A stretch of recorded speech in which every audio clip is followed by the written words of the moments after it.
Please keep yourselves muted until it's your time to talk and share. But we are going to make this a very interactive show tonight. All right, there we go.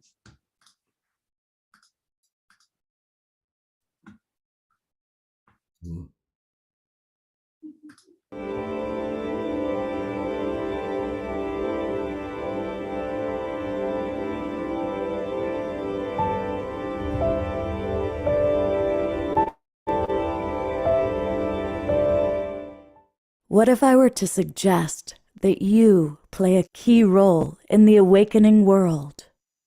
And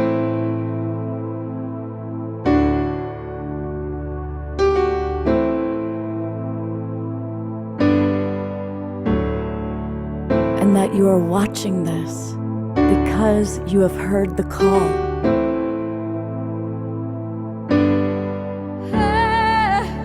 We can start right now by opening our hearts and minds.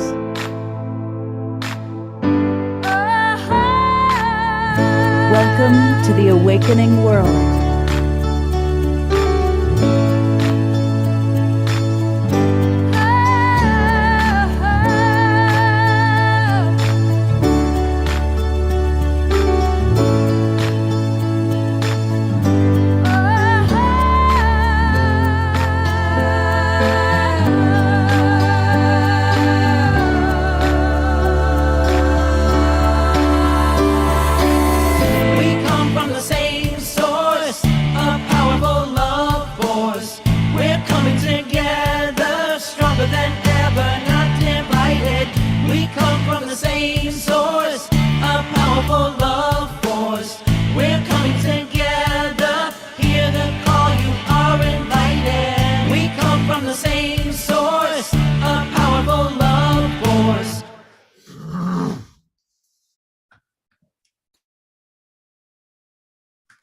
Good evening, everybody. Welcome to the Awakening World. I'm your host, Love Coach Scott Katamas. And I want to welcome all of our friends. I see a lot of our regular friends that are already in the Zoom room and more coming in by the minute. I also want to welcome everybody who's watching on Facebook. A big thank you and shout out to John and Summer Raymer. They run the Sign Network, SINE, and they get us out to as many as 100 Facebook groups and pages. So thank you, John and Summer, so much for providing that service for us.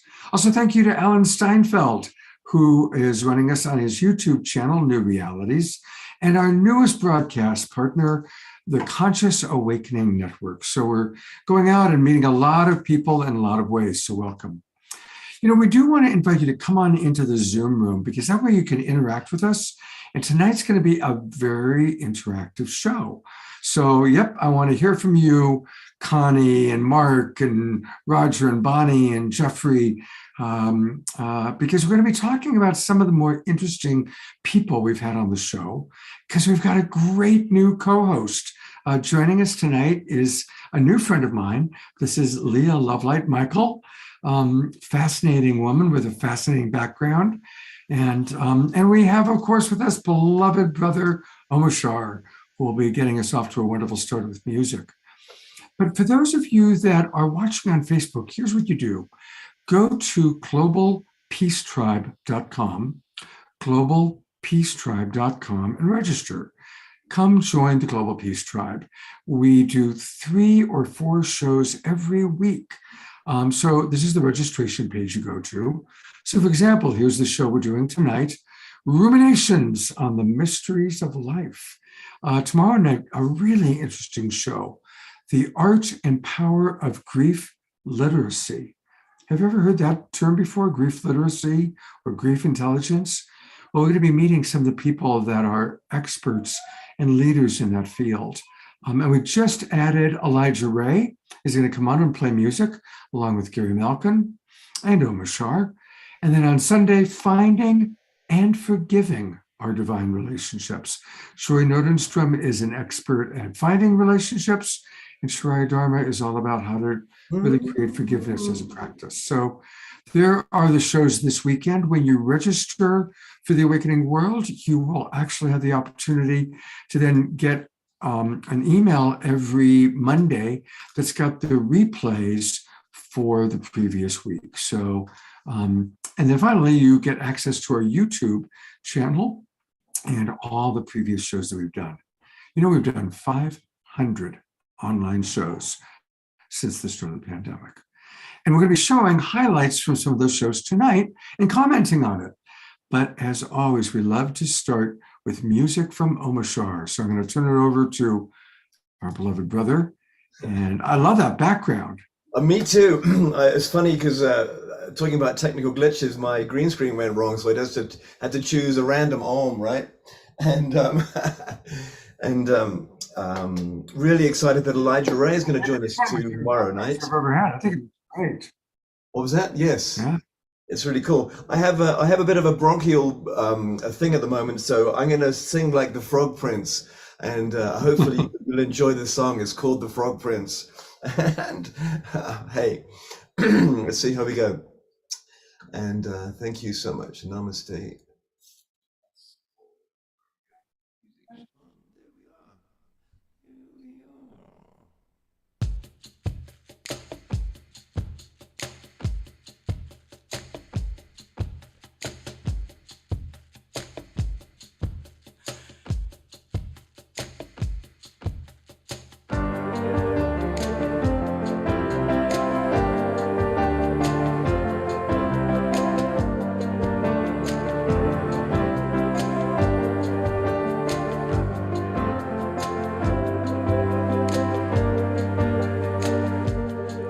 Let me shine a light inside, and I'll show you where your truth resides.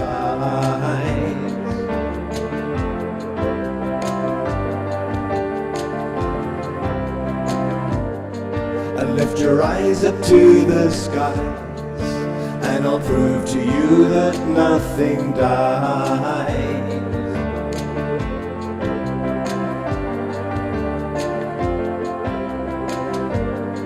Together we will rise again, and we'll make amends for what we've done.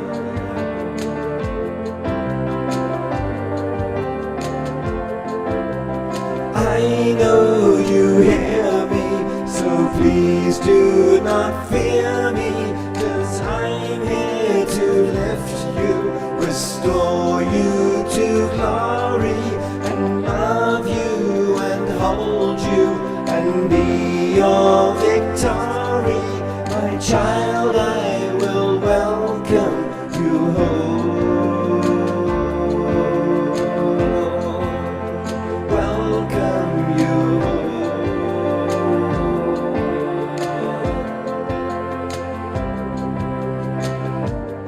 So let you take your hands in mine. As I look at you, your spirit shines.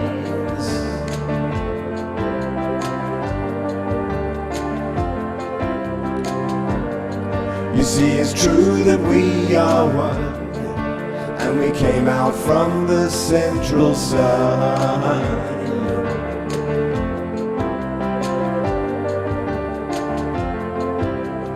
I know you hear me, so please do not fear me, 'cause I'm here to lift you, restore you to glory, and love you and hold you and be your victory. My child, I will welcome you home. Welcome you home.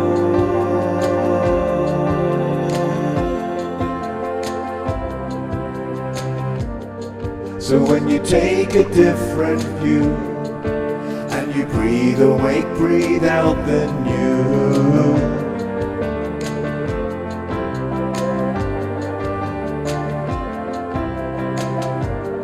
The world will come alive again, as we dance and sing and make new friends.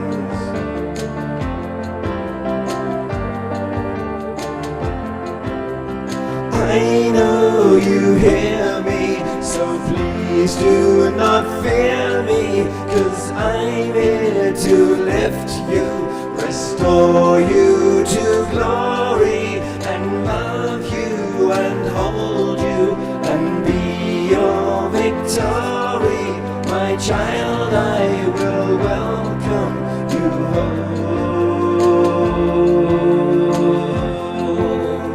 Welcome you home.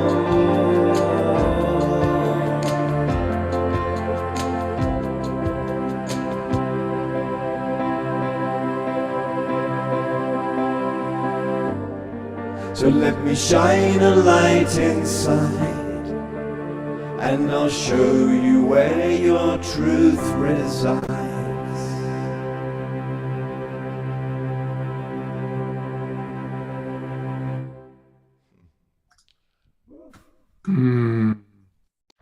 Beautiful. I'm going to go to gallery view. Let's all see people twinkling and appreciating Omashar. I tell you, I can. This morning when I woke up, I could chant like a monk from the Himalayas. My voice is so deep, and it's a trip trying to sing through it.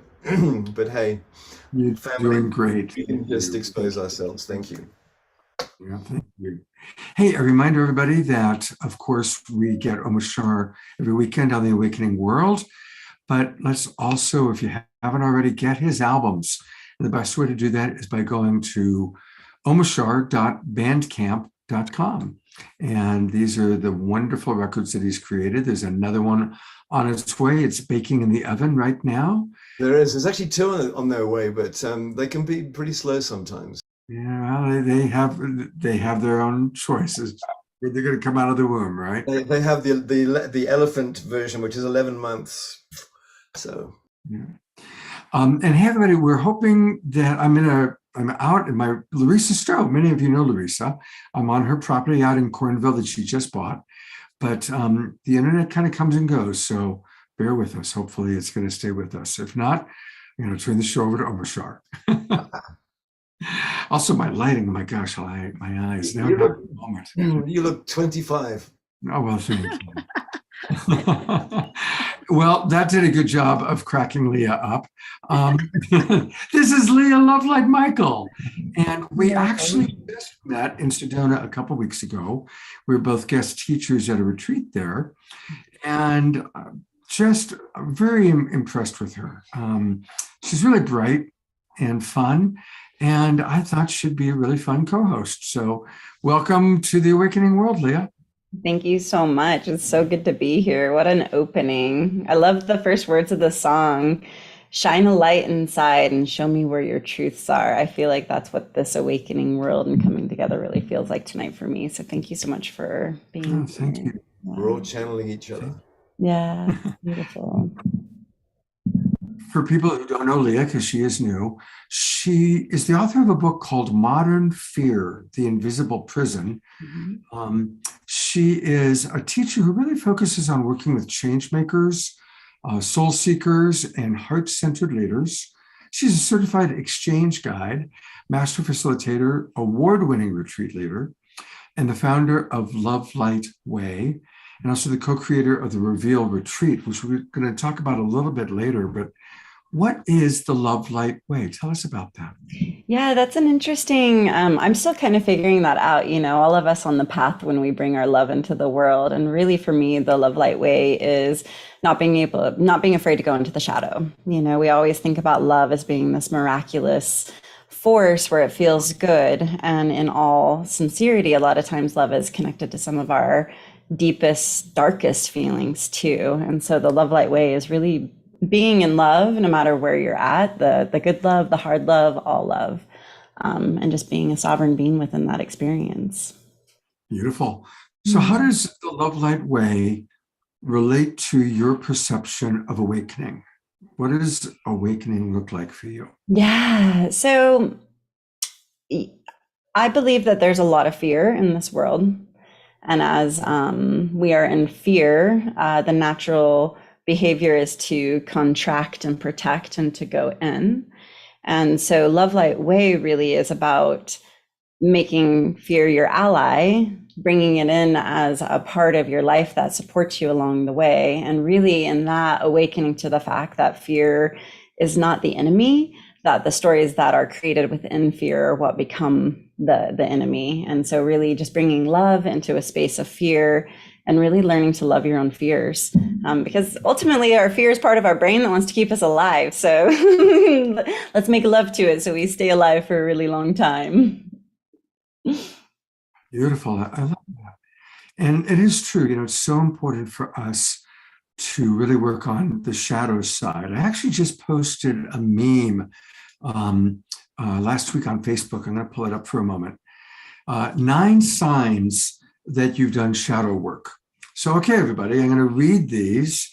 And so Connie, Roger, Jeffrey, all of our friends that are just, how do you do with each of these? How do you do at laughing at yourself, not being easily offended or triggered, seeing and appreciating multiple perspectives, being aware of your negative traits without being ashamed of them, being aware. Now, they wrote negative emotions, and I don't believe in negative emotions.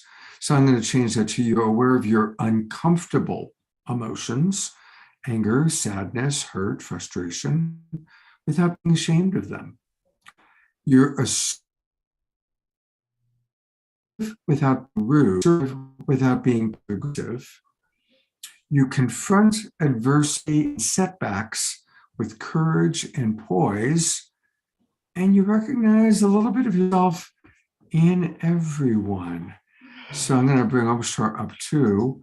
So Omashar and Leah, how did you score looking at that? Leah? Pretty wonderfully, actually. Yeah, I'm pretty wonderful as well. I like the number 9 when you can recognize yourself in a little bit of everyone. I call it the house of mirrors. When you recognize the good, the bad, all of it. It is. It's a funny one you bring that up, because my practice daily is just to recognize everybody that comes to me, because I used to think that when people came to me with their energy field, and I'd suddenly feel this judgment rising in me, and I thought, hang on a minute, that's not my judgment, or is it my judgment? But it was not. I'm discovering that the people walk to you with their own judgments, and once you can discern yourself from then, it's kind of a freedom that you give yourself. Holy smoke, I'm not judging you, I'm just picking up your judgment against yourself. Therefore, I can just unconditionally love you as the divine being that I know that I am, that I know that you are. And so that is my daily practice at the moment. So. Beautiful. Now, any other comments that people say? I see a lot of people in the chat box said they did well. So put in the chat box a little bit more about, and where'd you get stuck? Like, which of those 9 maybe are like, I still got to work on that one. Did you pop them on the screen again? Yeah, let me pop it on the screen one more time. So which ones are these? And this is for everybody. Which one would you say you still need to work on the most?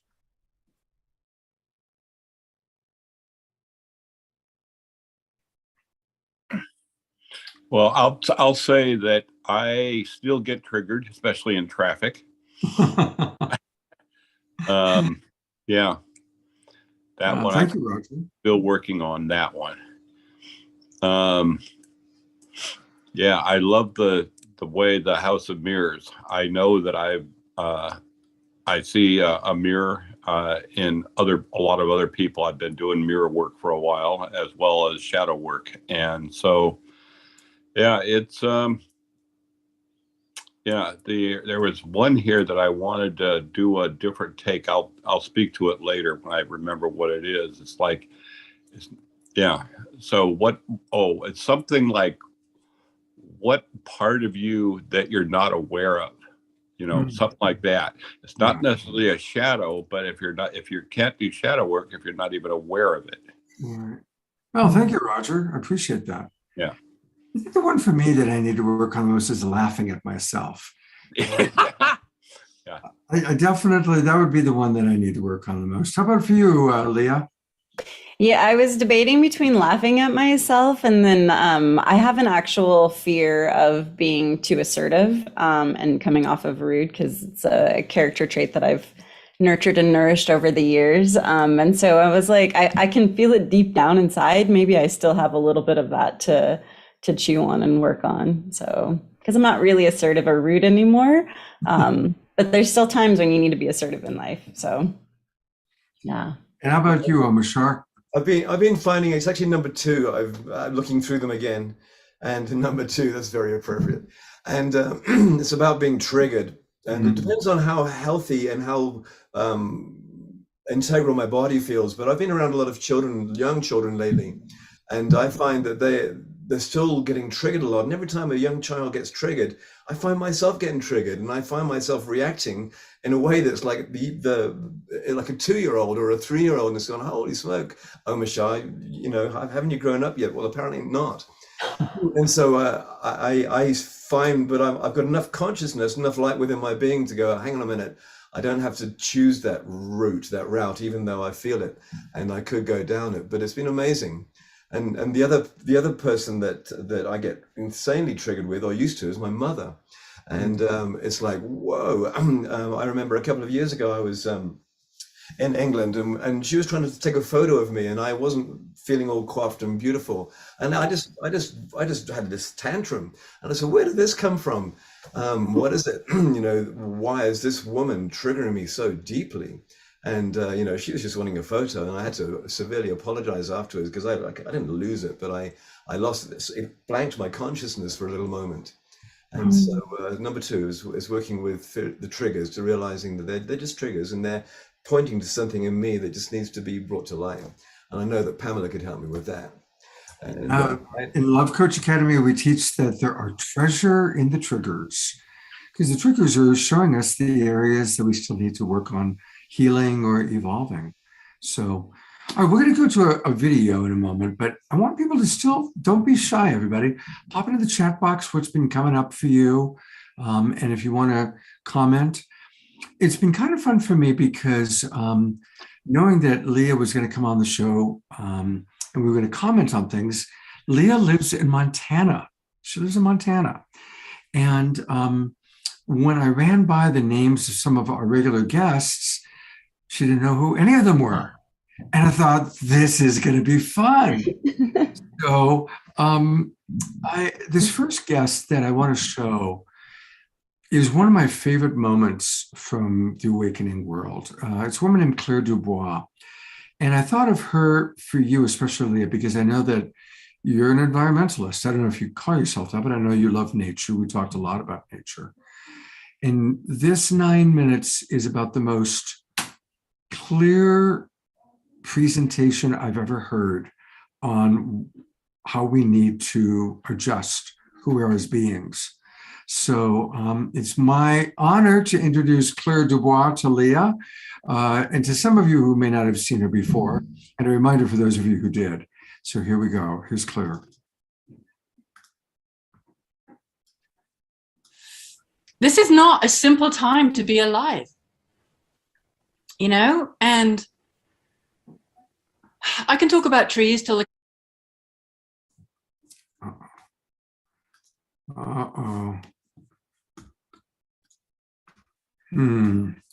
Don't know why it froze. cows home. And Okay, let's try again. Everybody say a prayer to the internet gods. they are my greatest love, along with the rest of the planet, frankly. But actually, what I really want to talk about is us. It's what it means to be human. Is the conundrum that we find ourselves in, or the cauldron of alchemical potential that we find ourselves in. The reality that is what we have, whether you believe in it or not, I believe, chosen to be birthed into, chosen to be here for.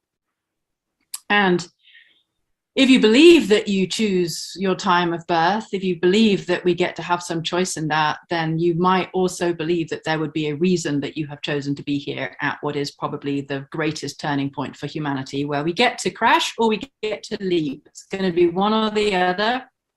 And we don't know. If you know the science, it looks like we're going to crash. If you really understand that we have no idea what a human being actually is, then there's a distinct possibility that we could leap. If you don't believe that that you get to choose your point of birth, then, well, you're here anyway. So what are you going to do with it? So to me, there's one choice right now, and that is to turn into the skid to turn into everything that's coming, or to turn your back on it and to miss the greatest opportunity for shared evolution that we've ever offered ourselves. And, you know, I think probably everybody else here has decided to do the turn into the skid version of events, because let's face it, turning your back to this is not empowering. It's not empowering. It's destabilizing, it's frightening, it's like an abdication of responsibility. You know, if there's a tsunami bearing down on you, don't you want to see? Don't you want to know what's coming? Don't you want to have some sense of capacity to take some action? And more than that, more than just taking action, don't you want to discover who you are? You know, don't we all want to know who we are, what we're made of? Don't we want to have the most meaningful incarnations we could possibly give it? You know, you hear people talk about, oh, there's souls queuing up to get onto planet Earth. You know, this is where it's all happening. And meanwhile, we've got so many people here going, oh my God, I just want to get off the planet. You know, I don't want to be here. I want to be as far, you know, like, let's see how many incredibly wealthy people are trying to figure out how to trash this planet and then get onto another one. Like, God damn it, this planet of ours is so miraculously, extraordinarily beautiful. And we're part of that.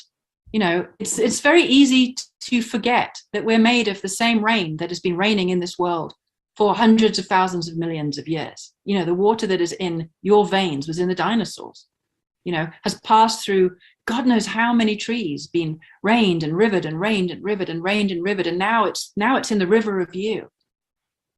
You know, we aren't separate from this planet. We're made of this planet. It's just we happen to also be made of stardust. We happen also to be made of sunlight. We happen also to be made with a cosmic breath of some description that is part of all that is. You know, in this moment, you are being kissed all over by a sky that has no limit, but vast intelligence. So then what's the possibility of humanity that a limitless cosmos worth of intelligence is available for this little bit of planet that's walking around trying to wake up to who or what it is? You know, is the cosmos and the sky going to just go out on shopping? Is that the game we're playing? Do we think that limitless intelligence merged with Gaia and her absolute magnificence is just going to throw herself away because she can't be bothered to wake up to the miracle of life?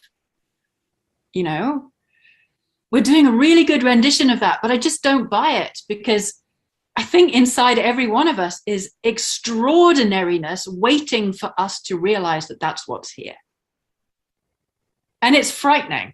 It's frightening. Because we've been taught that we're less than, we've been taught to give our power away, we've been taught that we're not sovereign, we've been taught that a culture that is wiping out its own life support machine is a sane culture, and it's not.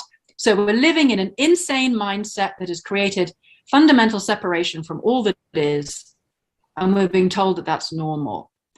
And any form of breaking out of what is normal feels incredibly weird in your body, because we're being cultured and conditioned to a certain way of being. But that way that we've been conditioned is fractured. It's a lie. We're not here to destroy ourselves. We're here to love ourselves and each other into the fullest expression of what a human being is. And we have no idea what that even means. And that's why I've got hope. There are indigenous people on this planet who know how to put crystal in the ground and create water, who know how to work with the weather, who know how to go to Fukushima and do prayer and reduce radioactivity. They are much closer to understanding what a human being is, because they are in dynamic relationship with nature, which is their nature. Human nature is nature.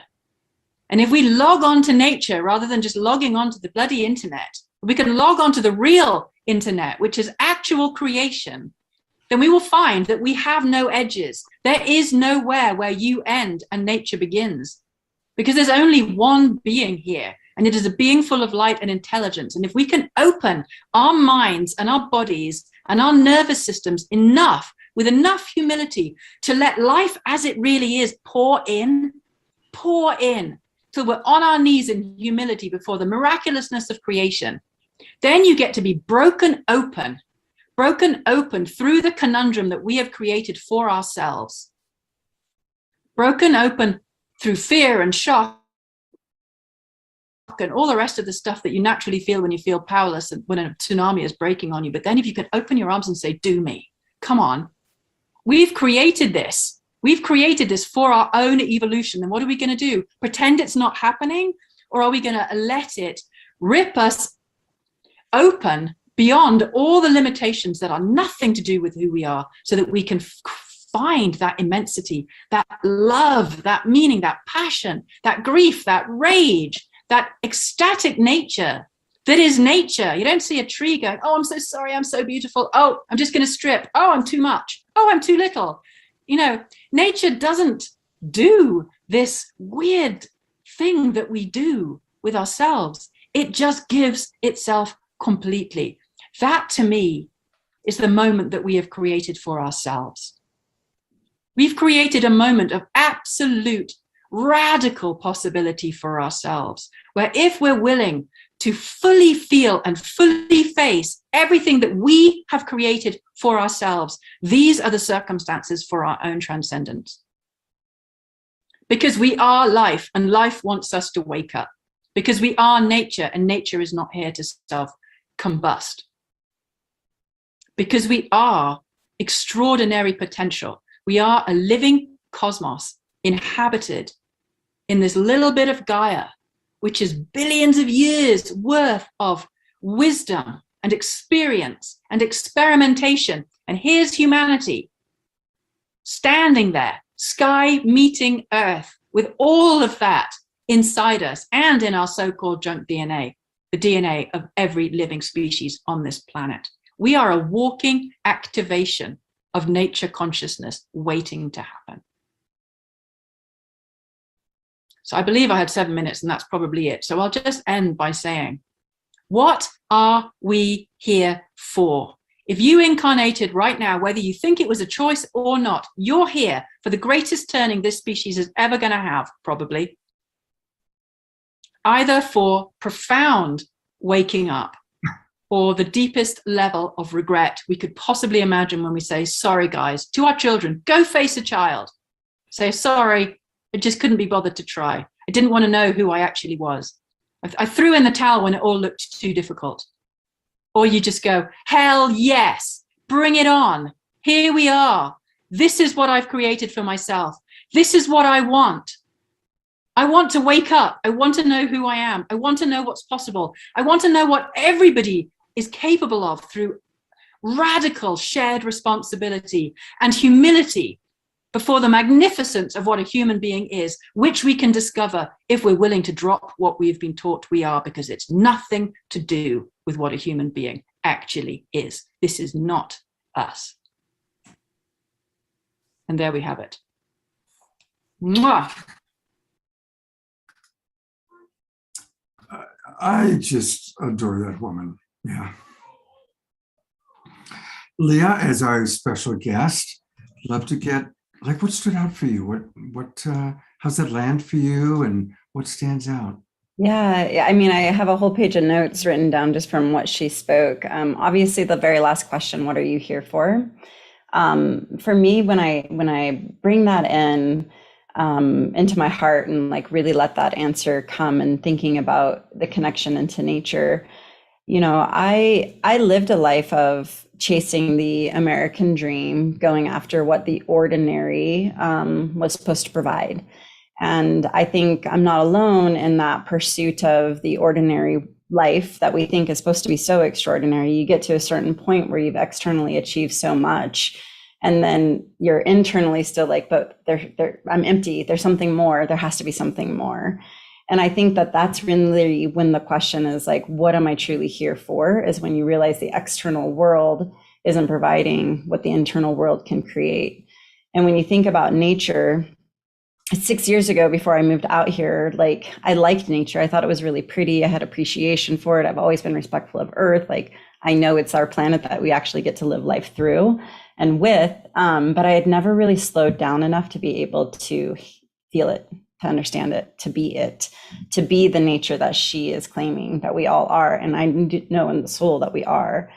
And in our lifestyle that many of us live, everything is in such a fast pace that in order for us to really know what we are, who we are, there needs to be this moment of slowing down. And nature is the best companion for that slowdown.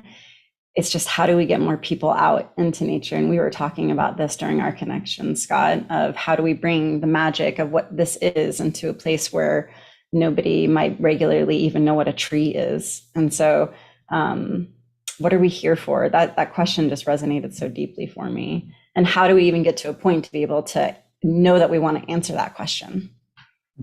Yeah. Beautiful. Thank you. Mm-hmm. Yeah, I just love her passion too. She's, there's my favorite speakers, and it's one of the things I like about you is people that as they speak, that it's embodied, it's integrated into their, it's not just a philosophy they're spouting, but it's something that they really have a deep embedded understanding and an experience of. And that's what every time I listen to Claire, that's what I get. I put into the chat box, everybody, how people can support her organization, which is called Tree Sisters. I donate every month. And thank you. Charlotte is letting us know that Tree Sisters can double any donation received next week, starting on Giving Tuesday. Thank you for pointing that out, Charlotte. That's great to know. Thank you. Susan writes, long ago, I found emptiness in human connection, so I started to garden. The plants are so giving, it seems the most interactive relationship and truthful. Karen Eisenberg writes, I love Claire. Profound waking up. Yes, this is what I want. I want to know who I am. And Reverend Jeffrey says, glad to hear her again. Well, you are about to do, I was going to get to this later, but since we're kind of on the nature part of the show, you are going to be leading a women's retreat. And just before the show began, we were talking a little bit about Reveal, a little bit about the retreat. So tell us a little bit about it, and I'll also then go to the website. Yeah. So nature's a huge part of this retreat that I put on. I co-created it with an award-winning birth photographer who captures women, obviously, in the most intimate experience of their life in giving birth. And she had asked me to do a photo shoot with her, obviously not giving birth, but just to me as a woman. And I went through the experience, and for me, it profoundly changed my life, because when I received this picture for the first time, there was this pause and question of, who is this person? And for me, at 40 years old, it was the first time ever seeing myself as a beautiful, pretty woman. And that was because I had gone through so much trauma and abuse. It wasn't safe to be pretty or to see myself that way. And so I went to her and I was like, oh, this has changed my life. We need to do something more. And she says it changes every woman's life, because the photo session is really about capturing the art and the soul of the woman. It's not about changing the lines, the wrinkles, or the roles. It's really finding radical self-acceptance in who we are. And nature is such a beautiful supporter of that. And so a lot of the retreat is actually getting women out into nature, slowing down, experiencing the sensations through nature, discovering the story of their connection to their great mother, the connection to their story, the good, the bad, the ugly. And then it's partnered and paired with this beautiful photo shoot with Jenna, where she really captures the art and soul of the woman. And so that is definitely always in nature and always has lessons of nature involved, because she is our greatest teacher. Beautiful. And so this is going to be taking place in Puerto Rico? Yeah. In February at a really lovely facility called Casa Alternavida. And each room is nature inspired. There's a spirit animal in each room. It's 2 minutes from the beach and 7 minutes from the El Yunque rainforest. And so we go in both places and experience a really beautiful community. It's a very intimate casa. All the meals are included and everything. It's a really, really special experience. Wow. Yeah. We have our very significant member of the Global Peace Tribe is our friend, the abbot of the Mystic Monastery, which is in Puerto Rico. Oh. And Jerry, he was at our retreat in Sedona a few weeks ago. Jerry has 10,000 acres in Puerto Rico that he is the steward of. It's their own ecclesiastic nation. So I'll have to connect you with Jerry for sure. Yes. I know how close this place is to Rio Grande. Yes. Yeah. But here it is. So 5 nights accommodation, meals, 50 digital photographs, a fire ceremony, cacao ceremony. Unfortunately for women only. Yes. But For now. it looks like it's going to be really, really special. So for more information, everybody, definitely go to the website. I put it into the chat box. I'll put it again. And that sounds wonderful. Yeah, thank you. Thanks for sharing it. Well, I'm so excited because I get to introduce you to really an amazing couple. I'm going to show you a segment from the Twin Ray. And everybody, even though you've seen Twin Ray on my shows many times, this is actually a segment that has never been seen before on The Awakening World. It's from a talk they gave that I was at. We filmed it, but I have not played this before. So it's new Twin Ray. And for anybody who doesn't know the Twin Ray, Shekinah and Sananda are both very highly evolved beings. They met in Egypt 5 years ago and have created a powerful partnership. I've had the good fortune to stay in their estate in Ashland, Oregon, the 120-acre temple. And I've lived with them, and they are always the same. They're always high vibe. They're always loving. They're always funny. They're always wise and playful. They are beautiful, and I so appreciate knowing them. And they're really two of my absolute favorite human beings ever. So I get to introduce them to you, Leah, and to some of our new people watching on Facebook. And for our regulars, you get to see just something that they've never talked about before. Here we go. Every one of you is tremendously courageous. Every one of you. Because what you've been through in your lives is meriting of that courage. And really, everybody in this world is extremely courageous for coming here to do this work. Yeah, to come to the School of Earth. The School of Earth is the hardest school of all the schools. Yeah. But it's the one that everyone wants to come to. Because you learn the fastest. Because even though, here, time seems like it just takes so long, and beloveds have been excavating for 40, 50, 60 years of their life and doing all this work.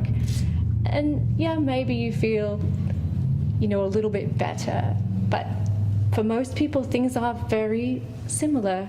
They don't change all that much. But they can. They really can. And right now, time is quickening and everything is speeding up, and we're moving out of time and into pure consciousness. And that's where the magic gets to happen. That's when you get to really play with the energies and learn your own energy field and how to work with that in synchronicity, interfacing with everything and everyone else. And that brings us to that third path, which is the path of alchemy, the path of meditation, the path of ascension, the path of the great mystery.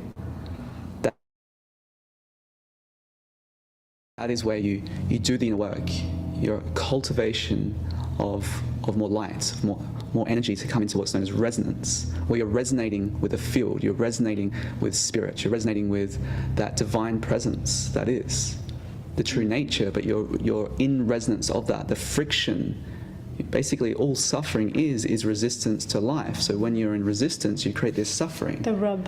And then a rub. There's some wobbles that you experience, whether it's in relationships or whether it's in your vocation. No matter what it is, when there's a rub, when you're rubbing against something, it's because you're resisting to what is. And so cultivation, or the path of inner alchemy, or the path of ascension or inscension, it's this going deep into the very fabric of the unconscious, going into the soul records. Where did you pick up these programs, these beliefs that were based in fear? Whose are they really? Whose are they really? Where do they come from? Not, They didn't originate with you as a young baby. Yeah. And so when you do that, you start liberating yourself, freeing yourself from these struggles. You don't, it's not like you're in this rubber band experience where you're feeling expanded, but then you contract, expand and contract. You fall in love and you fall out of love. Those experiences can be very much dissolved when you do the internal work. And this is where a lot of the divine sciences are as well, the esoteric sciences, where you understand the syncretic connection to all things. We love the esoteric sciences. Yes, that is one of our... Decoding everything. What does it really mean? Yeah, decoding scripture to understand or understand what it's relating to the micro version, your body vessel, and to the macro, the universal level, as above, so below. That's also a form of alchemy as well, understanding the inner cultivation process, how everything from the genetic level, the physical template, everything is interconnected. And it's a measurement, your physical body is a measurement of the universe itself. And everything is a holographic, fractal expression of everything else. Because it's one field of consciousness. There isn't that we see objects and we ascribe subjects to those objects, but it's actually just all energy. And beyond energy, it's actually just all consciousness with one undivided awareness of all that is. So this path of meditation, inner cultivation, inner alchemy is about rising your frequency so the mind doesn't take you away from the truth of who you truly are, the love that's truly in your heart. And when you rise your frequency to a certain level, you don't experience that reality. You don't experience the shadow tendencies. You see the synchronicities, you listen, you're guided by that synchronicity. And life can be an effortless unfoldment.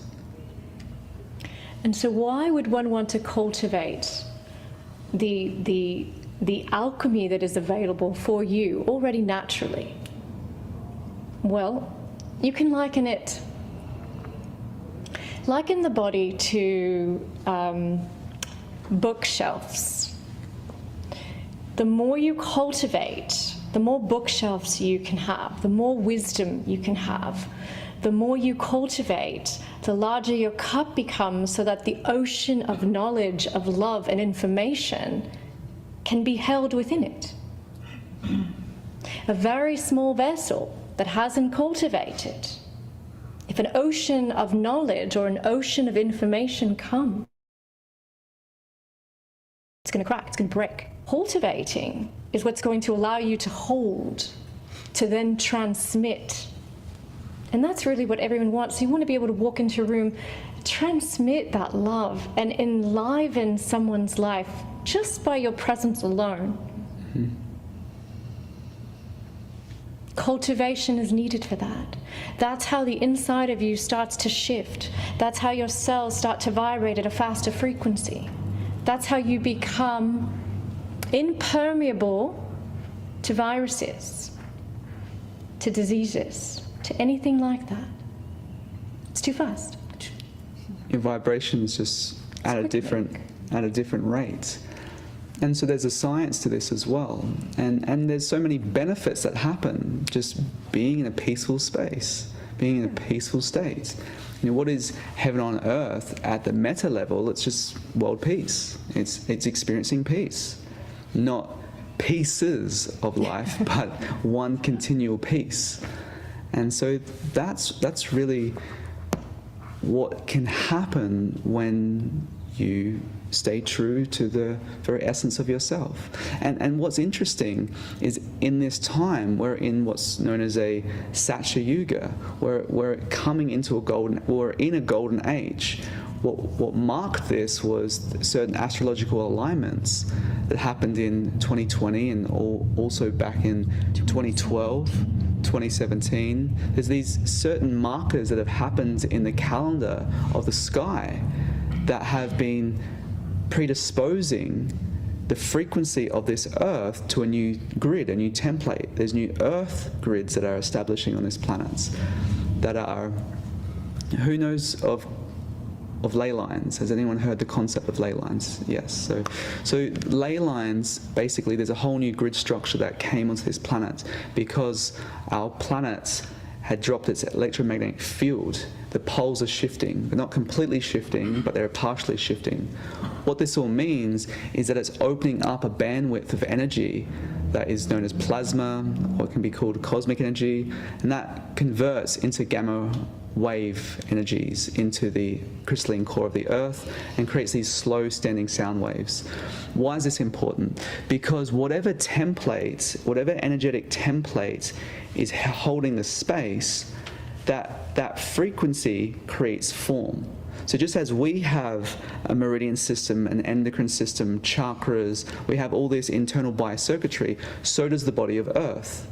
And so when there's certain alignments, as the cycles of life come into certain alignments, there's a quickening that's happening. There's a mass awakening that's happening. And right now, the collective's going through a mass purification. This is the time of prophecy. This is a time of great purification. And so each one is experiencing that internally, and some have already been on that path for many, many years. And some are embracing that or resisting that to whatever capacity they're able to in this modern time. And so cultivation is key. So when we come into certain times known as harmony times, which are days before the equinoxes and solstices, is when all the grids, they come into balance and come into harmony. But that doesn't mean that everyone on the planet comes into harmony. On the contrary. Sometimes when someone's in dissonance, when someone's not living in alignments dharmically, sattvically, there can be this pressure cooker, so to speak, that can happen, where certain experiences, relationships, careers can just crumble because it's not supporting that higher evolution of what you really came here to do. That's right, and through this resistance, the ego, it fears annihilation in the face of love. And when the grids harmonize, well, there's so much love and resonance there that anything that is in dissonance cannot maintain itself, it cannot sustain itself. And this is where polarization starts to happen. You have to be really aligned and deeply connected in your center, in your own center column of light, and in your own convictions of truth deep inside of you, in order to maintain that balance, in order to stay in that place so you don't wobble, so the polarization doesn't happen in little bits and pieces within the aspects of everyone. Because even though there's one consciousness and one person, you are made up of many aspects, of many belief systems, of what your earth parents have told you and what their parents have told them and what society has seeded inside.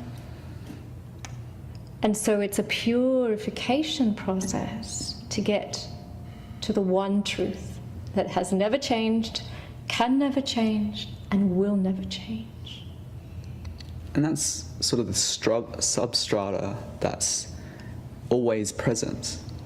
It's always there, this one presence, the one truth, that one field of love. Coherence is always there when you drop in. But what is dissonance is judgments or fears or traumas or beliefs or impressions, not liking what someone's wearing or what someone's any projection onto someone or something is a mirror of oneself. And that's really what this plane of existence is. It's an opportunity for polishing the mirror.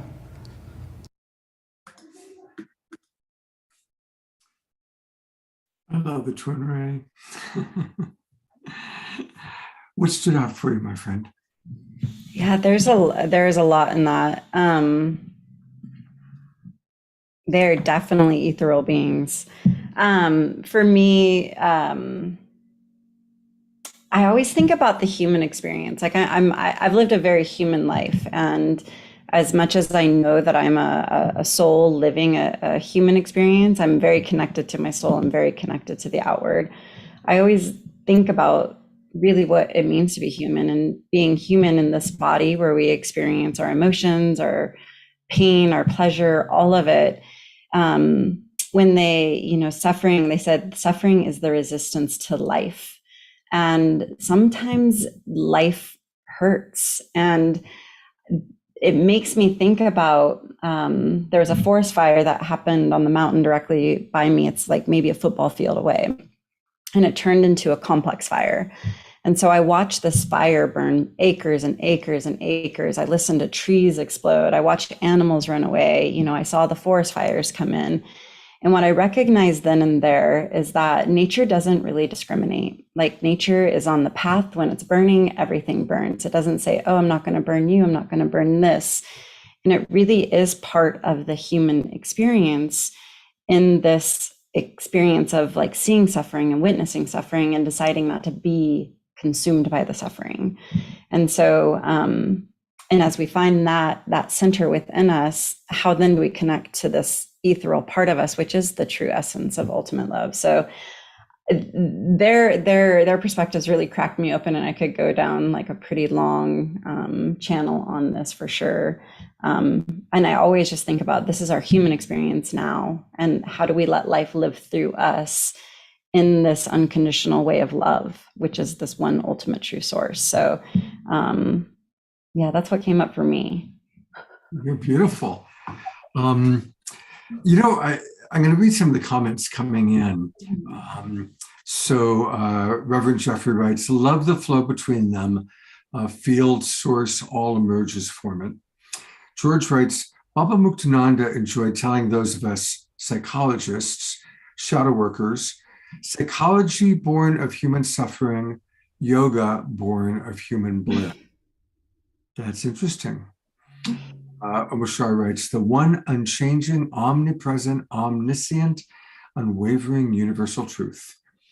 Connie and Andrew wrote a book called The Trust Frequency. And so she referenced that earlier. And then she adds, so beautifully expressed, all the systems and behaviors that are breaking down were established in response to the lower frequency the earth was in.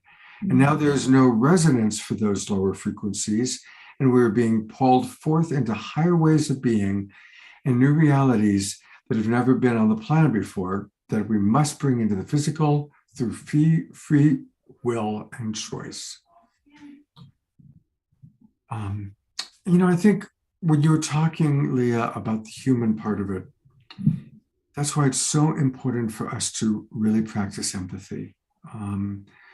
Because there is suffering, and we don't want to pretend that there isn't. We want to have empathy for people that everybody's experiencing what they're experiencing. And there are people like the Twin Ray that are experiencing life at a very high level and are in a lot of joy, and are a wonderful example of fifth dimension, or whatever you want to call it, heaven on earth consciousness. And there's other people that are really in the human suffering experience. And it's important for us to have empathy and compassion for all beings, especially those that are suffering. Yeah, I think to be a bridge for him too. It's like once we find this higher space of love, it's like being willing to go back in to reach back, to bring forward. I'm such a firm believer in that, of like trying to give love in every instance that I'm in. And that's no matter what, if you're human, you have some sort of worry or some sort of stress, like we all have it.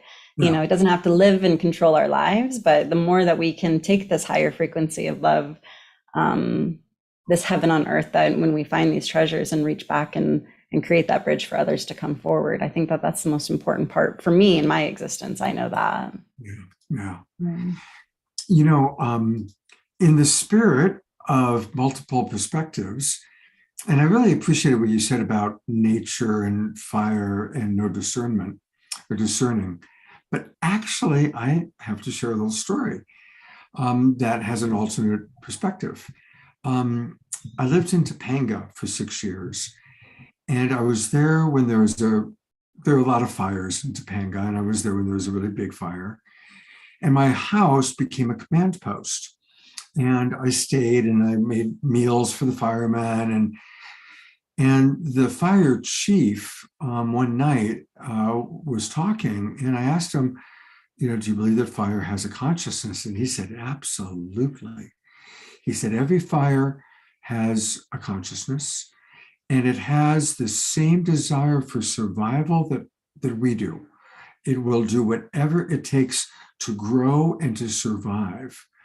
And he said, but it also does have a consciousness. He said, I have watched it go through a neighborhood and for no reason at all will completely skip over a house and choose which houses to take down and which houses to completely leave alone. And it's not just wind, it's not just the fuel, it's clearly makes no logical scientific sense. It's more like like the fire says, nope, that one, yep, that one. So an interesting alternative perspective there. I love it. I love it. I think it's such a beautiful perspective, because why are some things just missed completely? Like how it jumps from one to another. So I love that. I appreciate that. Well, that's what our topic is. Ruminations on the great mystery. And ultimately it's a great mystery. It's all such a great mystery on all these levels. And that's where it's important for us to share knowledge, share stories, share experiences, but don't make a religion out of any of them. Yeah. I think another really beautiful story about fire too is, especially these big forest fires, is that in order to stop them, it's a simple little 4-foot gap in the trail. They chisel out like a really small gap to where the fire can't jump, no little sparks. And so sometimes when we're in like these massive chaotic experiences, what's the smallest little line that you can draw to prevent that forest fire within you from going any further? There's so many lessons within fire. It's such a beautiful element. Yeah. Thank you for that one. I like that. Are you ready for another person that you may not know? Absolutely. All right. Well, I pulled up a video from Elizabeth April. I love Elizabeth. She's been on the show many times, but not for a while. Last time she was on was in April.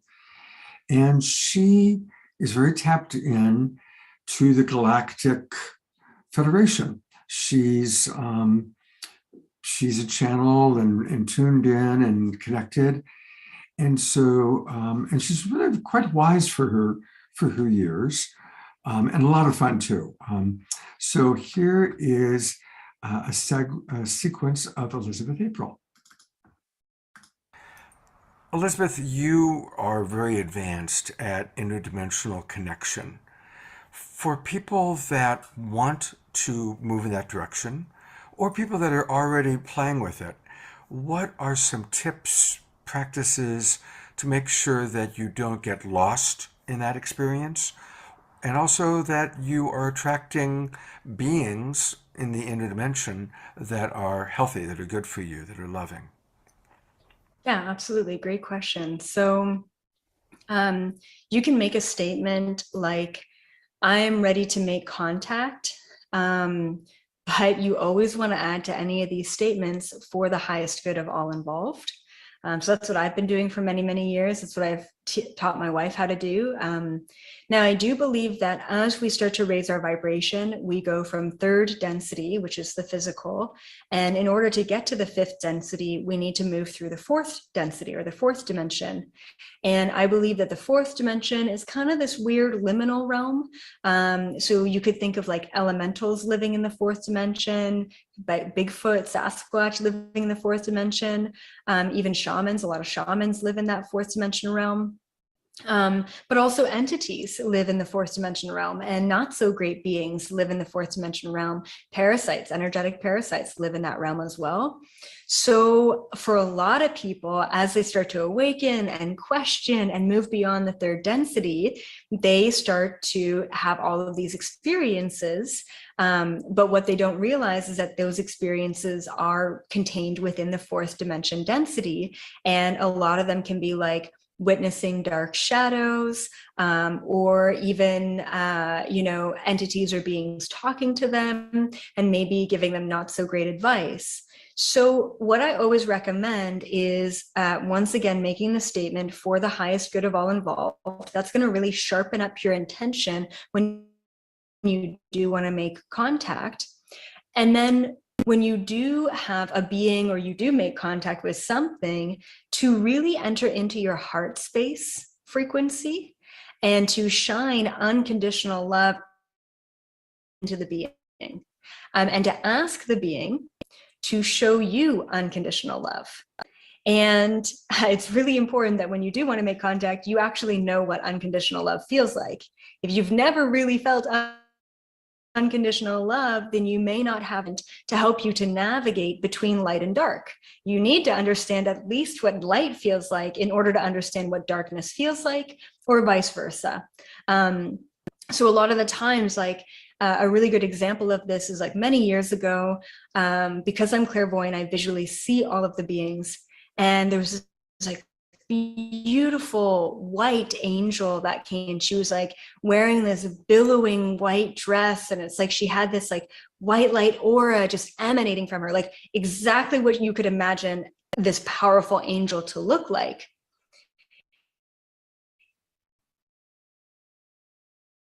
But when I started talking to this angel, really, and immediately, actually not immediately. Elizabeth, At first it was like, well, I'm this angel of light here to save you, or whatever. Your internet Is it my... Yeah, your internet went wonky about a minute ago. It's and it's out. In the red, it shows me. Oh, yeah. I don't know if you have the ability. Now it's back to white. Okay. It's back to white. So let me pause. Okay. Awesome. So a couple of years ago, I was meditating, and there was this beautiful white light angel that kind of came into my field. I could see her very, very clearly. And she had this beautiful white dress that was just kind of billowing in this non-existent wind. And she had this aura around her that was just pure white light, like anything you could imagine an angel to be. This was the ultimate angel experience. So I started to telepathically speak to this angel, and I felt like something was off, like something just wasn't right with her. And so I questioned her. And so, at first she kind of comes back with, oh, well, I'm this angel of love, and I'm here to give you all this advice. And it still felt off. And the only way that I could describe it was she felt hollow. Like it didn't feel like this whole feeling. It's kind of difficult to explain. So I questioned her again, and I said, no, I don't think that you're this angel. I said, who are you really? And in that moment, her eyes turned black, and she transformed from this billowing white light angel to this really dark, like sharp teeth entity that started coming at me and attacking me. And this was a really great experience. I'm so grateful that I had it, because it allowed me to understand that entities can show up in many different forms. Entities can speak to you if you're clairaudient and say, oh, well, I'm your spirit guide. If we do not have discernment, then we just kind of understand, okay, cool, you're my spirit guide. What do you have for me to know? And they could really mislead you. So what I recommend is always bringing it back to the heart space. If you ever have any doubt about any being who enters into your field or energy, all you have to do is ask them to show you unconditional love. And just the other day, I had this Palladian man come to me, and I didn't recognize him. And I didn't really feel off about him, but because I was teaching my wife how to do this technique of like really getting into your heart space and asking for unconditional love, I figured, oh, I'm going to test this guy. So I said, before we communicate, show me unconditional love. And it was the most beautiful experience. He opened up, he took his hand, right? He opened up his literally his chest.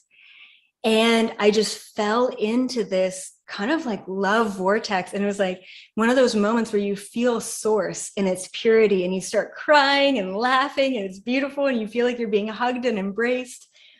And immediately I knew that he was of light, he was of love. And so then we continued to discuss and communicate and what have you. And so I really always recommend to hold the intention of, I want to make contact, I'm ready to make contact for the highest good of all involved.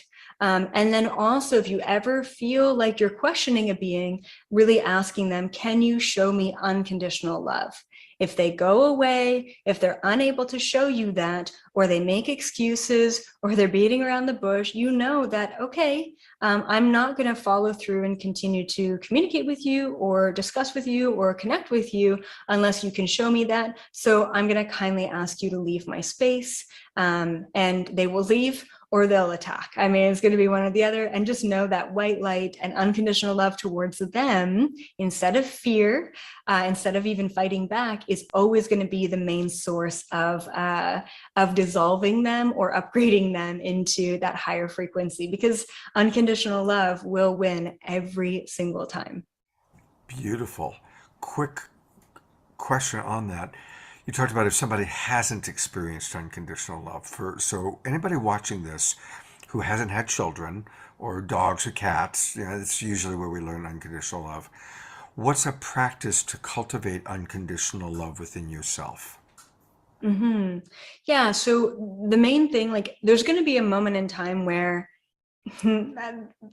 for lack of a better term, I could say, like, it just hits. Like, there's just this moment where, like, oh my God, and it's like every essence of yourself melts. Like, I was walking my dog the other day, and there's like this beautiful snail on this leaf.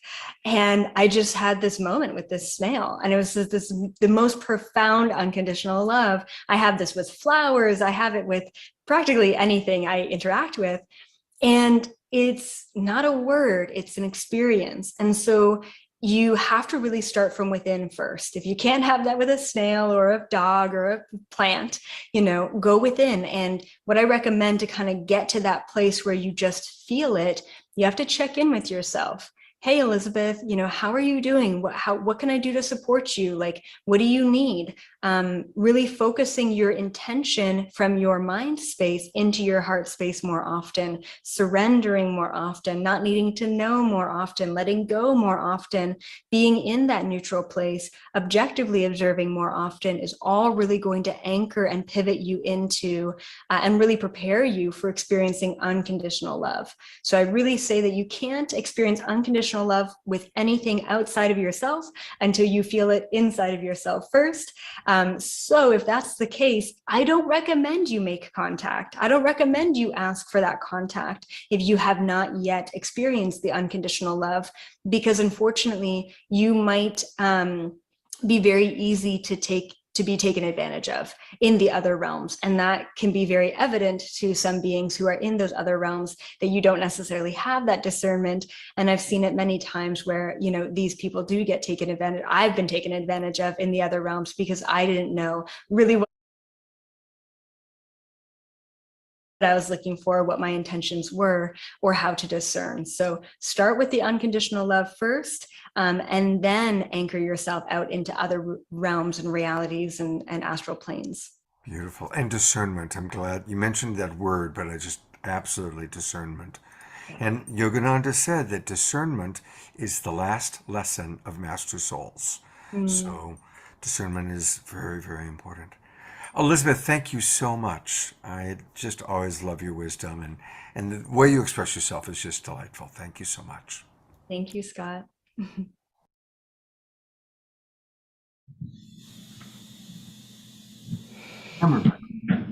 Oops, here I am.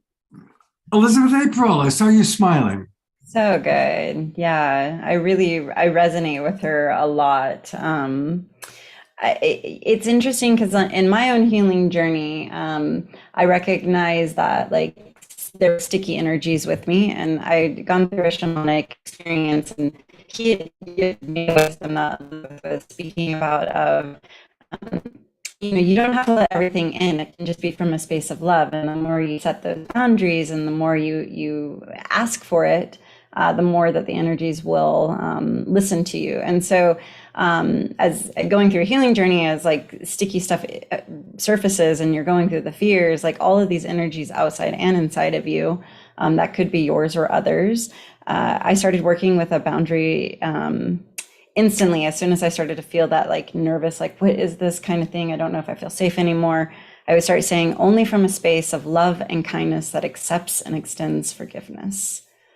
Only from a space of love and kindness that accepts and extends forgiveness. And I don't have to say that too often now, but occasionally I'll walk into a room where I'm like, ooh, this feels interesting.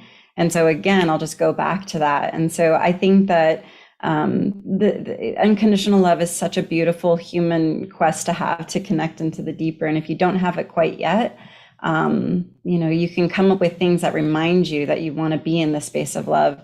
And I threw on the forgiveness because sometimes when the icky comes up, other memories come up. And the more that we can find forgiveness, the deeper the self-love and self-compassion and unconditional love can come.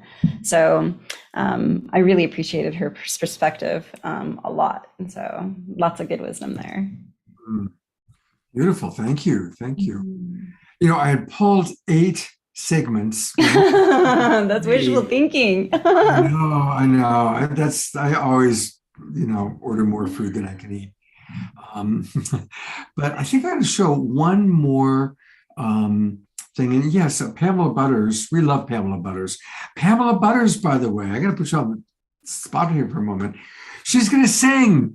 We're going to do a show on December 17th with the Twin Ray and William Henry and a couple of other Ascension teachers. Cornflowers, one musical artist, and Pamela Butters is going to be singing for us. And those of us who are at the Global Peace Tribe retreat, she did amazing crystal bowls for us. So Pamela, I'm so looking forward to your sharing your voice with our audience in a couple of weeks. Yeah, and I love being with you in this tribe. It's wonderful, Scott. So thank you. Thanks for the wonderful invite. Absolutely. I'm glad you're with us tonight. Thank you.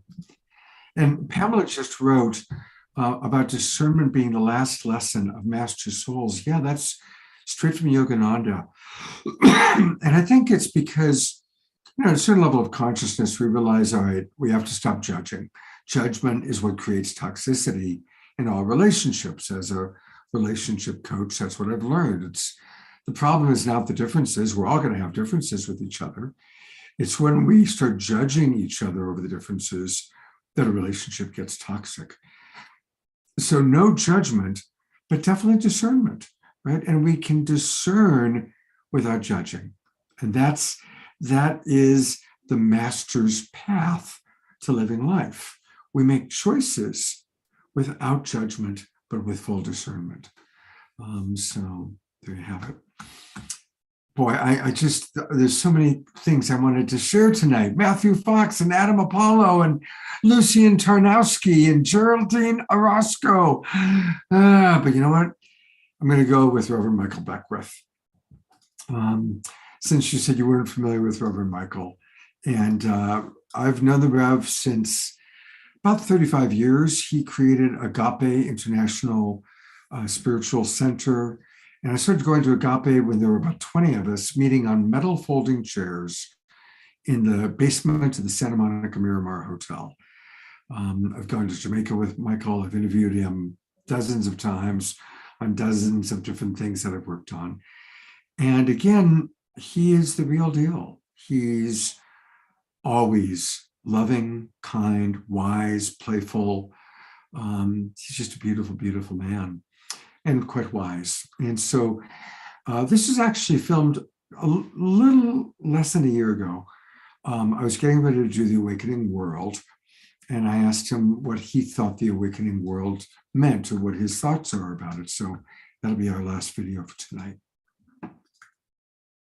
There we go. Michael, we're starting a new series in January called The Awakening World.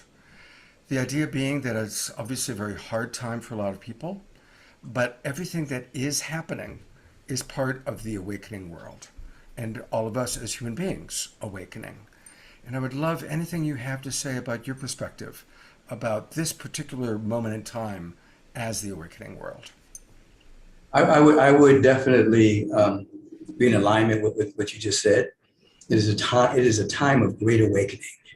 And I think that the prophecies from the indigenous cultures have pointed to this particular time in which we are living, in which there is decadence, there's that which is not in cadence with that which is emerging, that no longer serves us, that's falling apart and creating a lot of disturbance in the field for a lot of people. And then there's the emergence of expansion of our paradigm into a global society that's sustained more by compassion and love and generosity and forgiveness. I think we're in the midst of the destruction of one paradigm and the birth of another paradigm. The earth itself, if you look at the earth, Mother Earth, from the shamanistic point of view, a great shamans would say, one of them, that we would talk about this, just passed a few days ago, Malidoma Some. When the earth spoke to him during his initiation into elderhood, she told him that she had already passed into another phase of consciousness. The frequency was much higher, and that humanity was being invited into a higher frequency. Those that come into it will pass through this phase with very little worry and anxiety and anxiousness and fear. But those that don't will pass through this phase with fear and worry and anxiousness and anxiety, and it will be a very difficult time for them. You see, so from the shamanistic point of view, and the mystical point of view, we're already, the earth is already at a higher frequency, and the field in which we're living is already at a much higher frequency. Some would say another dimension we're living in already. From a scientific point of view, the earth is vibrating at a higher frequency. Over the last 30 years, of which the Schumann resonance has been measured and things of that particular nature, it's at a higher frequency. So that means that certain things will not be sustainable if it's not at that frequency. If you start a business merely for profit and you don't care about what you're creating, you're just doing something just to make money, it's not going to be sustainable, you see. So we're in that dynamic right now.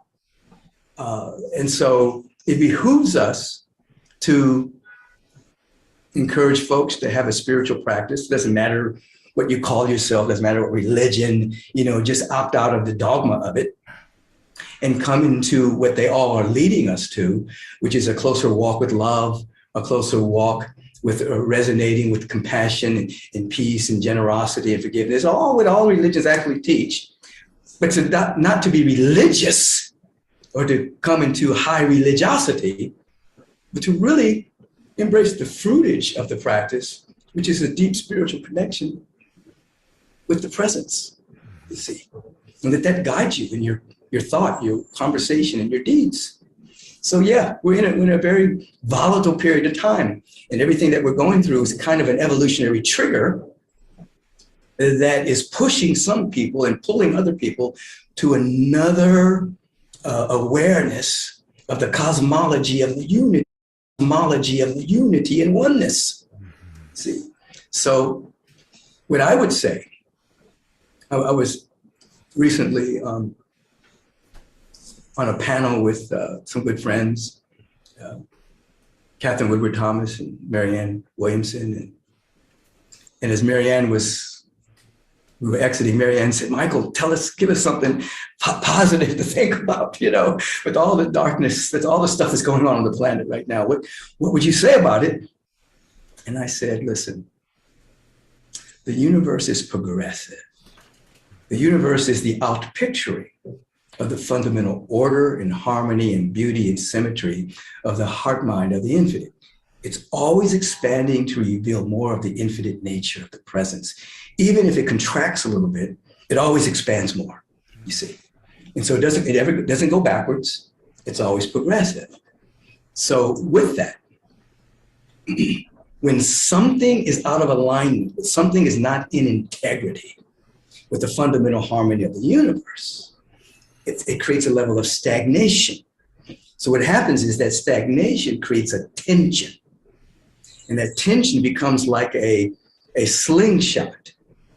You know, as the universe is going forward, the stagnation, it feels like it's a slingshot going like this. And then when there's a release, the energy is released and it creates a kind of a renaissance that very quickly things change, but it changes through the individuals who are doing the spiritual work. Peace does not roll in on the wheels of inevitability, but it rolls in on the backs and the minds of individuals who are doing the spiritual work. So when that energy is released, it moves through people as creativity, innovativeness, resourcefulness, you know, very fast.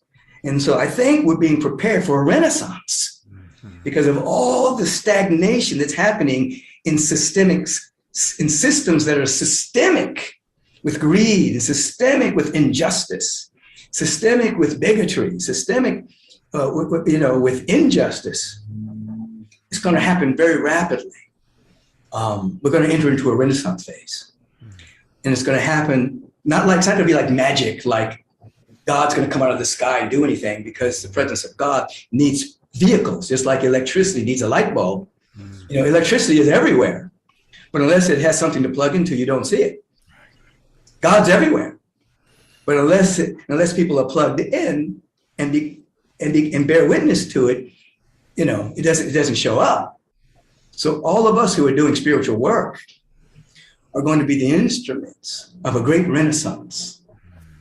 And even though it looks dire in many ways on the planet right now, looks dire, you see, because you can use the same laws for negativity, which many people are doing right now. But anything that is against life is not sustainable, because life's not going to work against itself.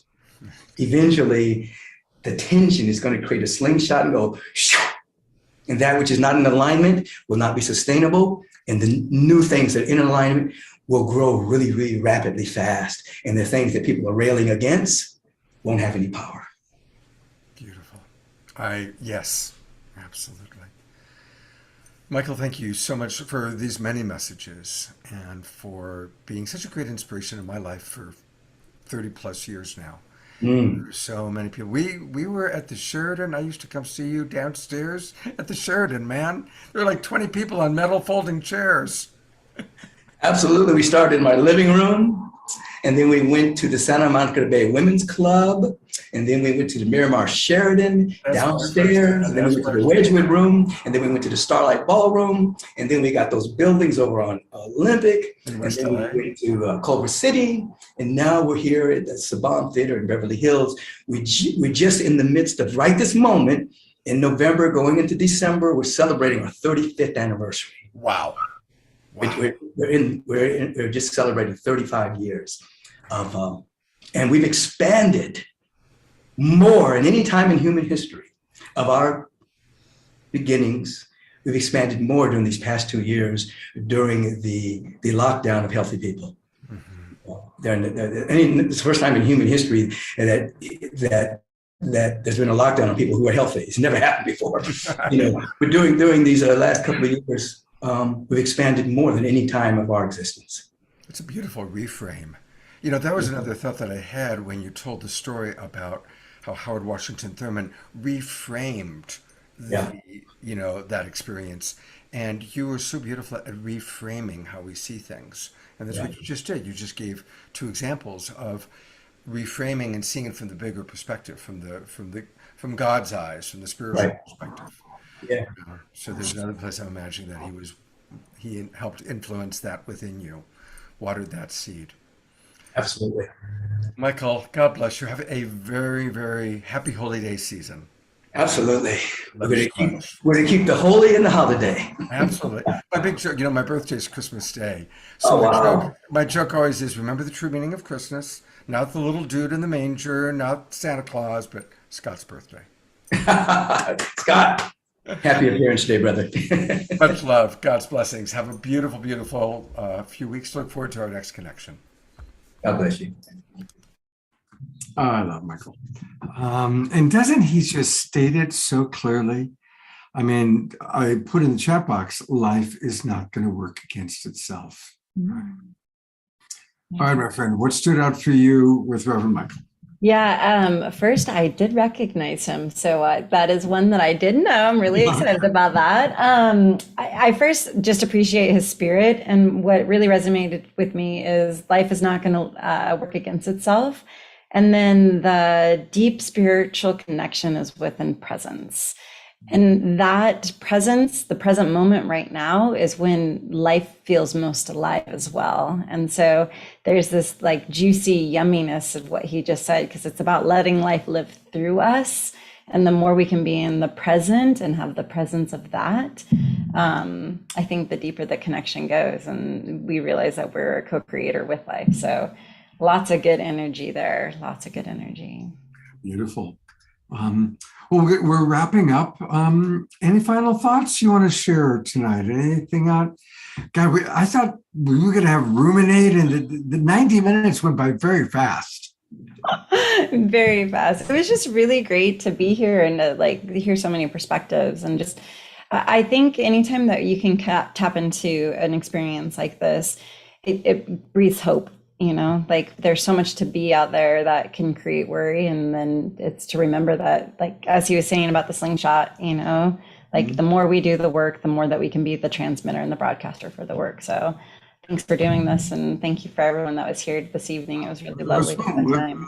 I'd love you to come back and we'll do the remaining 4 segments. All right. Yeah, exactly. Thank you. Thank you. Yeah. Yeah. Hey, we're going to go to Omar Shar for a closing song in a moment, but just wanted to let you all know about what's going to be happening this weekend on Awakening World. Tomorrow night, all about grief literacy. Gary Malkin, who you've seen on the show several times as a musical artist, he won a Grammy Award for his album called Graceful Passages. And he's gotten very involved in kind of the movement of reorganizing our thoughts about death and dying. And he's brought on some of his friends. Ken Druck has written several best-selling books. Kim Rosen is an amazing poet. Michael Tamura, you've seen him on the show before. He's beautiful. And we just added, coming to us live from Costa Rica, Elijah Ray, one of our favorite musical artists, hasn't been on the show since Saturday Night Live time. Elijah Ray is going to come and play music tomorrow night. So, and Gary Malkin is also going to play music. So tomorrow night's going to be a great show. Really interesting topic and some beautiful music in between the conversation. And then on Sunday, I've invited 2 women that I really respect. And it's interesting, 2 different elements of relationship. Joy Nordenstrom is all about helping people find healthy partners. And Shariah is all about how to practice forgiveness on both sides of the equation.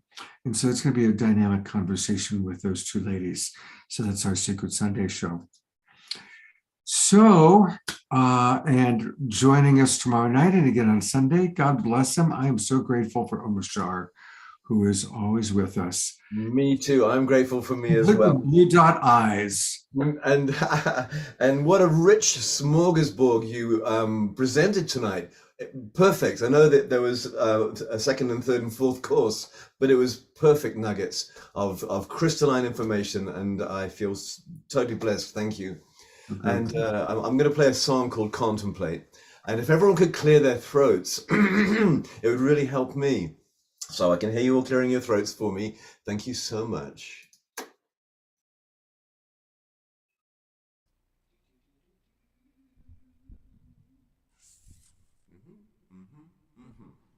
Okay. Dearly beloved. Turning to the face of those who need the light of truth to help them turn the other cheek and turn around. Lift each other up into to the highest point of view, so that together we can move to higher ground. Contemplating everything I knew, seems as though there's not much left that I would hold on to. Contemplating what is pure and true. Sun and moon and stars and light and earth and water too. We are rising, soaring, flying, living life so free. We are flowing, changing, growing, loving all we see. And glad to know we're coming home again. Open hearts and open minds and open doors and loving friends. Look at the one who's standing by me now. Destiny is in our hands, so leave the density behind. We are rising, soaring, flying, living life so free. Future selves, we are flowing, changing, growing, loving all we see. Turning to the face of those who need the light of truth, to help them turn the other cheek and turn around. We lift each other up into the highest point of view, so that together we can move to higher ground. Contemplating everything I knew, seems as though there's not much left that I would hold on to. Contemplating what is pure and true. Sun and moon and stars and light and earth and water too. So turning to the face of those who need the light of truth, to help them turn the other cheek and turn around. Lift each other up into the highest point of view, so that together we can move to higher ground.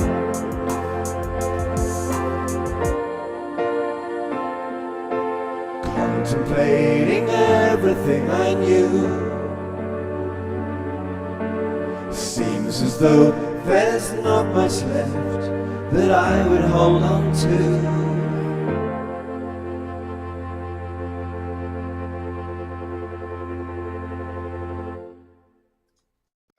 Hey, beautiful song. Absolutely perfect.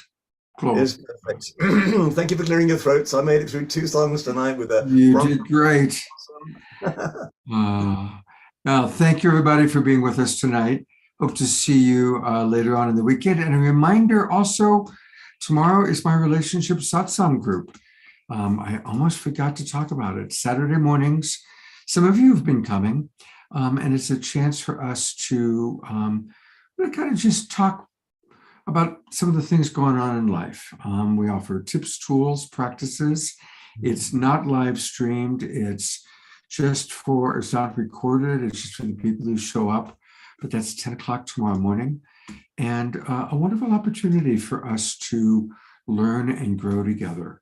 And you can just watch, or you can actively participate. And if you have something going on in your life that's challenging, that you're wanting support for, this is the place where you can get, well, at the very least, some empathy and some compassion. And quite often, it's a place where you can get some actual specific answers. It's a very, very powerful group. And every Saturday is a little bit different because people come and go, kind of based on their availability. And yeah, it's a beautiful thing. I'm putting into the chat box right now the link if you want to register for it. And for people that are already registered with the Awakening World, most of you, I've sent you link already anyway. So, Mashar, thank you, brother. I will see you tomorrow night. Your Yes, buddy Elijah pleasure. will be with I us. know, right? That's so exciting. And take care, everyone. Leah. Oh. Thank you, Leah.